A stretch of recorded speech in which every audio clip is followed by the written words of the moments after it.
जनक में दिखाया गया कि कहानी अब एक नए मोड़ पर पहुंचने वाली है, जहां जनक की जिंदगी का सफर एक अलग दिशा में मुड़ जाएगा। सबको मालूम है कि जनक पहले स्कूल में पढ़ाई कर रही थी। उसकी दुनिया किताबों, सपनों और अपने भविष्य को लेकर बनी योजनाओं में सिमटी हुई थी। लेकिन किस्मत ने जिससे उसे एकदम से झकझोर दिया, जब गाँव वालों ने बिना उसकी इच्छा के मजबूरी और दबाव में उसकी शादी ऋषि के साथ करा दी। इस पल ने उसके जीवन की रफ्तार रोक दी। करियर, पढ़ाई और आगे की सारी योजनाएं मानो एक ही झटके में ब्रेक पर चली गईं। शादी के बाद भी जनक का मन न तो इस रिश्ते में रम पाया और न ही इसके शिक्षा का सिलसिला दोबारा शुरू हो सका। उसका दिल अब भी पढ़ाई और खुद को आगे बढ़ाने की चाह रखता था, लेकिन हालातों की बेड़ियां भी उसे वहीं जकड़े रखती थी। वह खुद को एक ऐसे मोड़ पर महसूस कर रही थी जहां ना तो पीछे लौटने का रास्ता था और ना ही आगे बढ़ने का कोई साफ रास्ता। तभी जिंदगी ने उसे और कठिन इम्तिहान में डाल दिया, जब एक हादसे ने उसे जिंदगी और मौत के बीच झूलने पर मजबूर कर दिया। अस्पताल के कमरे में जहां मशीनों की बीप और दवाइयों की गंध फैली हुई थी, जनक बेहोशी की हालत में पड़ी थी। उसके चेहरे की रंगत उड़ चुकी थी, लेकिन उसके भीतर अभी भी कहीं न कहीं जीने की एक हल्की सी लौ बाकी थी। इस कठिन समय में ऋषि के दादा भाई उससे मिलने पहुंचे। उनके चेहरे पर चिंता, आंखों में अपनापन और मन में एक ठोस फैसला साफ झलक रहा था। वह धीरे धीरे जनक के पास आकर कुर्सी पर बैठ गए। एक पल के लिए उन्होंने उसकी ओर देखा, जैसे उसकी सारी तकलीफ पढ़ लेने की कोशिश कर रहे हों। उनकी आवाज़ में एक भावात्मक दृढ़ता थी जो किसी सच्चे रिश्ते से आती है। उन्होंने मन ही मन ठान लिया था कि अब यह लड़की अकेले नहीं रहेगी, चाहे हालात कैसे भी हों। जब जनक को होश आया तो सबसे पहले उसने दादा भाई को अपने पास पाया। वह अब भी कमज़ोर थी, आवाज़ धीमी थी, लेकिन उसकी आंखों में यह सवाल था कि वह यहाँ क्यों आए हैं। दादा भाई ने उसका हाथ थाम कर कहा, बेटी, मैं जानता हूँ कि तुम्हारी ज़िंदगी में बहुत दर्द दिए हैं। तुम्हारे अपने सपने अधूरे रह गए, तुम्हारा करियर और पढ़ाई रुक गई और तुम्हें एक ऐसे रिश्ते में धकेला गया जिसकी तुमने कल्पना भी नहीं की थी। लेकिन मैं तुमसे एक वादा करने आया हूँ, चाहे ऋषि तुम्हें अपनाए या ना अपनाए, मैंने तुम्हें अपनी बेटी माना है और बेटी के बाप होने के नाते तुम्हारा साथ देना मेरा फर्ज है। जनक की आंखों में हल्की नमी आ गई। उसके लिए यह शब्द केवल सहानुभूति नहीं थे, बल्कि एक ऐसे व्यक्ति का भरोसा था जो उसके टूटे हुए सपनों को जोड़ने का हौसला दे रहा था। दादा भाई ने आगे कहा, तुम्हारा भविष्य अब अंधेरे में नहीं रहेगा। तुम्हारी पढ़ाई, तुम्हारा करियर, तुम्हारी खुशी, इन सब का जिम्मा अब मेरा है। मैं वादा करता हूँ कि तुम्हें फिर से खड़ा करूँगा ताकि तुम खुद अपनी ज़िंदगी का फैसला कर सको। जनक कुछ नहीं बोल पाई, लेकिन उसकी आंखों में कृतज्ञता और उम्मीद की एक नई चमक दिख रही थी। वह जानती थी कि आगे का सफ़र आसान नहीं होगा। गांव के ताने, समाज की नज़रें और ऋषि के परिवार की जटिलताएं सबका सामना करना पड़ेगा, लेकिन अब उसके पास एक सहारा था, एक ऐसा इंसान जो उसे मजबूरी के अंधेरे से बाहर निकालने के लिए तैयार था। अस्पताल का कमरा अब उतना भारी नहीं लग रहा था जितना पहले था। दादा भाई के शब्दों ने उसे एक नया साहस से भर दिया था। बाहर खड़े लोग अभी भी ये चर्चा कर रहे थे कि जनक का क्या होगा, लेकिन उसके भीतर एक अलग ही दृढ़ता आकार लेने लगी थी। उसने मन में ठान लिया था, अगर ज़िंदगी ने उसे दूसरा मौका दिया तो वह इसे गंवाएगी नहीं। दादा भाई ने उसके माथे पर हाथ रखकर कहा, आराम करो बेटी, अभी तुम्हें अपनी सेहत ठीक करनी है, बाकी चिंता मत करो, मैं हूँ तुम्हारे साथ। जनक ने हल्की सी मुस्कान दी। शायद लंबे समय बाद उसे महसूस हुआ कि अब वह अकेली नहीं है, और यही एहसास उसके नए सफ़र में पहली सीढ़ी थी।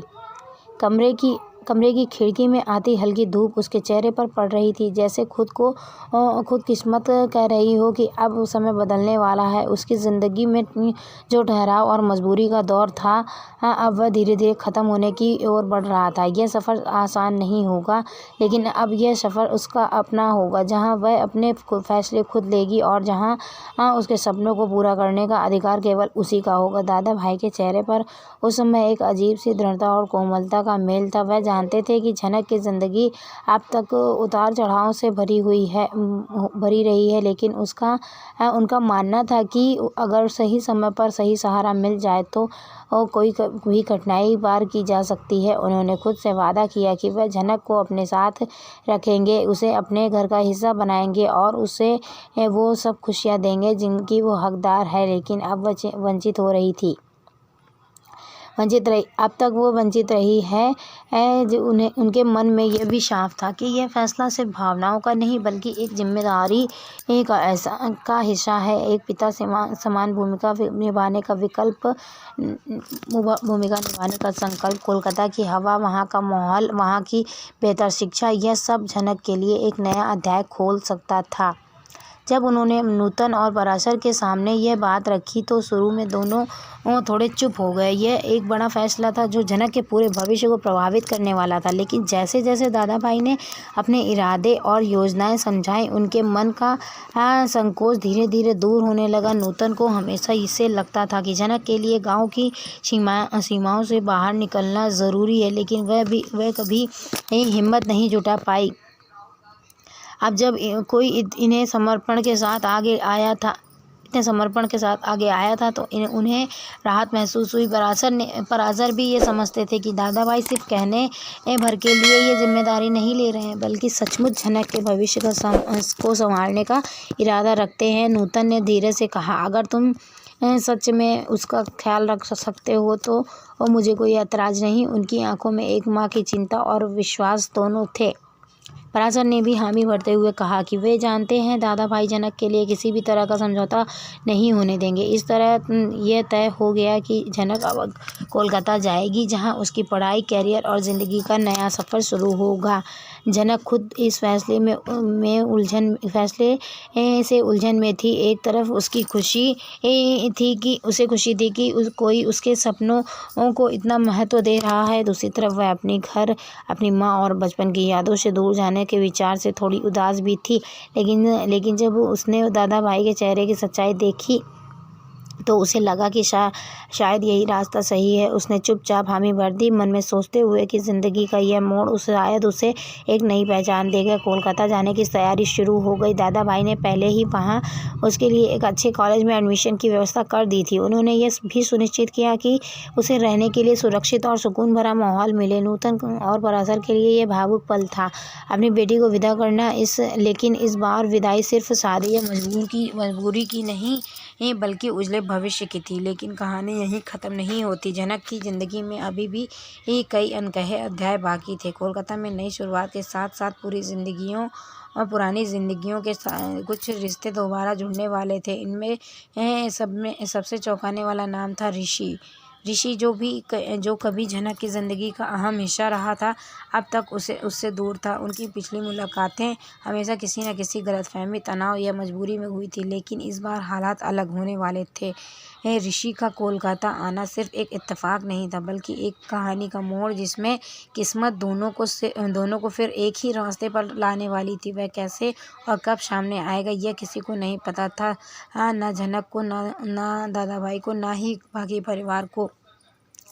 दादाभाई फिलहाल सिर्फ जनक की पढ़ाई और करियर पर ध्यान केंद्रित करना चाहते थे। उन्होंने खुद से वादा किया था कि कोई भी ये चीज़ जनक की मेहनत और फोकस में रुकावट नहीं बनेगी। लेकिन ज़िंदगी की सच्चाई यह है कि जब पुराने रिश्ते दोबारा सामने आते हैं तो उनका असर अनदेखा करना आसान नहीं होता। कोलकाता की भीड़ भाड़, वहाँ की गलियाँ, वहाँ का तेज़ रफ्तार जीवन, इनके बीच एक दिन ऐसा भी आएगा जब जनक और ऋषि आमने सामने खड़े होंगे, और तब शायद उनके बीच के पुराने घाव और सवार फिर से खुल जाएंगे। नूतन और पराशर को इस बारे में कुछ अंदाज़ा नहीं था। उनके लिए अभी सबसे बड़ी तसल्ली यही थी कि जनक अब सही हाथों में है। नीना यहाँ भी जो जनक की करीबी थी, खुश थी कि उसकी सहेली अब एक बड़े शहर में अपने सपनों को पूरा करने का मौका पाएगी। लेकिन वह यह भी सोचती थी कि कोलकाता में अकेले रहना आसान नहीं होगा, खासकर तब जब दिल में पुराने रिश्तों की गूंज बाकी हो। दादा भाई ने जनक से वादा किया था कि वह उसके हर कदम पर साथ रहेंगे, लेकिन उन्होंने यह भी महसूस किया कि कुछ रास्ते इंसान को खुद तय करने पड़ते हैं। आने वाले दिनों में जनक को न सिर्फ पढ़ाई में खुद को साबित करना होगा, बल्कि अपने अतीत और वर्तमान के टकराव से भी गुजरना होगा। और इस टकराव का सबसे अहम हिस्सा होगा ऋषि की अप्रत्याशी वापसी, जो उसकी ज़िंदगी को फिर से उलझा सकती है और शायद सुलझा भी दे। इस तरह जनक का कोलकाता जाना सिर्फ एक शहर बदलने की कहानी नहीं, बल्कि एक नई यात्रा की शुरुआत थी। अब एक यात्रा जिसमें रिश्तों के पुराने धागे, सपनों की नई उड़ान और किस्मत के अनदेखे मोड़ शामिल थे। हर कोई अपनी अपनी जगह से यह देख रहा था कि यह सफ़र उसे कहाँ ले जाएगा, लेकिन एक बात तय थी, जो आगे होने वाला था उसे मिस करना शायद किसी के लिए मुमकिन नहीं होगा।